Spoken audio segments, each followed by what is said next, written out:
Share my mind and you don't die. This is the season 1, the episode 619 in the series How to Manifest Immortality. And the name of today's teaching is The Irreconcilable Beliefs. The memory of God comes to the quiet mind. It cannot come where there is conflict, for a mind at war against itself remembers not eternal gentleness. The means of war are not the means of peace, and what the warlike would remember is not love. War is impossible unless belief in victory is cherished. Conflict within you must imply that you believe the ego has the power to be victorious. Why else would you identify with it? Surely you realize the ego is at war with God. Certain it is, it has no enemy. Yet, just as certain is its fixed belief, it has an enemy that it must overcome and will succeed. Do you not realize a war against yourself would be a war on God? Is victory conceivable? And if it were, is this a victory that you would want? The death of God, if it were possible, would be your death. Is this a victory? The ego always marches to defeat because it thinks that triumph over you is possible, and God thinks otherwise. This is no war. Only the mad belief the will of God can be attacked and overthrown. You may identify with this belief, but never will it be more than madness, and fear will reign in madness and will seem to have replaced love there. This is the conflict's purpose, and to those who think that it is possible, the means seem real. Be certain that it is impossible God and the ego, yourself and it, will ever meet. You seem to meet and make your strange alliances on grounds that have no meaning, for your beliefs converge upon the body, the ego's chosen home, which you believe is yours. You meet at a mistake, an error in your self appraisal. The ego joins with an illusion of yourself, you say with it. And yet, illusions cannot join. They are the same, and they are nothing. Their joining lies in nothingness. Two are as meaningless as one, or as 1,000. The ego joins with nothing, being nothing. The victory it seeks is meaningless as is itself. Brother, the war against yourself is almost over. The journey's end is at the place of peace. Would you not now accept the peace offered you here? This enemy, this enemy you fought as an intruder on your peace, is here transformed before your sight into the giver of your peace. Your enemy was God Himself, to whom all conflict, triumph, and attack of any kind are all unknown. He loves you perfectly, completely, and eternally.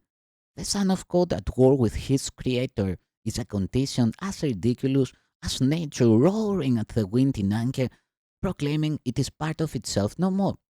Could nature possibly establish this and make it true? Nor is it up to you to say what shall be part of you and what is kept apart. The war against yourself was undertaken to teach the Son of God that He is not Himself and not His Father's Son. For this, the memory of His Father must be forgotten. It is forgotten in the body's life, and if you think you are a body, you will believe you have forgotten it. Yet truth can never be forgotten by itself, and you have not forgotten what you are. Only a strange illusion of yourself, a wish to triumph over what you are, remembers not. The war against yourself is but the battle of two illusions, struggling to make them different from each other in the belief the one that conquers will be true. There is no conflict between them and the truth, nor are they different from each other. Both are not true, and so it matters not what form they take. What made them is insane, and they remain part of what made them. Madness holds out no menace to reality and has no influence upon it. Illusions cannot triumph over truth, nor can they threaten it in any way, and the reality that they deny is not a part of them. What you remember is a part of you. For you must be as God created you. Truth does not fight against illusions, nor do illusions fight against the truth. Illusions battle only with themselves. Being fragmented, they fragment. But truth is indivisible and far beyond their little reach. You will remember what you know when you have learned you cannot be in conflict. One illusion about yourself can battle with another, yet the war of two illusions is a state where nothing happens. There is no victor, and there is no victory. And truth stands radiant, apart from conflict, untouched and quiet in the peace of God. Conflict must be between two forces. It cannot exist between one power and nothingness. There is nothing you could attack that is not part of you. And by attacking it, you make two illusions of yourself in conflict with each other.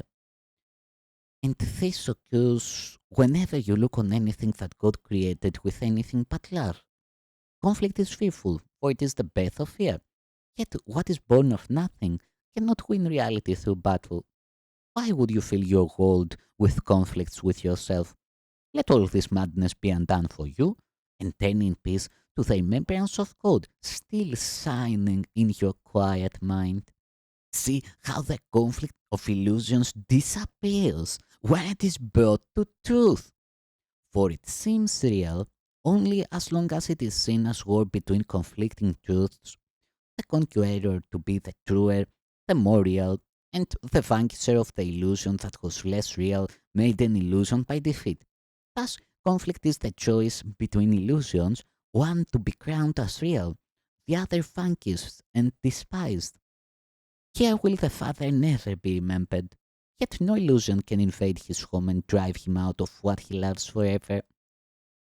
And what he loves must be forever quiet and at peace, because it is his home.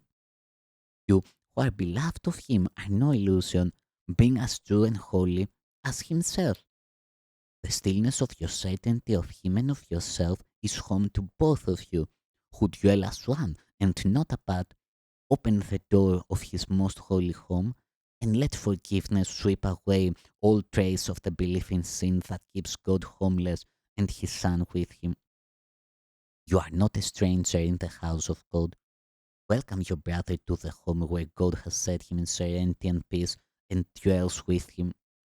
Illusions have no place where love abides, protecting you from everything that is not true. You dwell in peace, as limitless as its creator, and everything is given those who would remember him. Over his home, the Holy Spirit watches, sure that its peace can never be disturbed. How can the resting place of God turn on itself and seek to overcome the one who dwells there? And think what happens when the house of God perceives itself divided.